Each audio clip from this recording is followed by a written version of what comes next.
O avem pe doamna doctor Daciana Toma, care ne va explica ce trebuie să facă omul care vrea să știe dacă are cancer colorectal, dacă are cancer mamar, deci doamna, sau cancer de col uterin. Ca pacient, este suficient să-ți dorești să faci lucruri pentru sănătatea ta.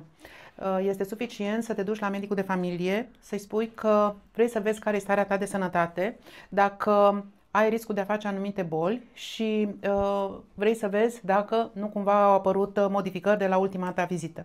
Pentru că în momentul ăsta putem să oferim pacienților asigurați sau neasigurați în cadrul serviciilor de prevenție testele necesare pentru depistarea inclusiv a acestor trei tipuri de cancere. Atunci când vorbim de aceste trei tipuri de cancere, de cancerul colorectal, cancerul de colon, cum știu pacienții, de cancerul mamar, cancerul de sân sau de cancerul de col uterin, vorbim de niște teste care sunt ușor de făcut, care sunt la îndemână, care ar trebui să intre în rutina noastră. Obișnuiesc să le spun pacientelor, nu atunci când vorbim de cancerul de col uterin, de cancerul mamar, că așa cum ne spălăm de 2 ori pe zi pe dinți, așa cum facem duș zilnic, trebuie să intre în rutina noastră ca periodic să facem examen Papa Nicolau, respectiv mamografie sau măcar ecografie mamară.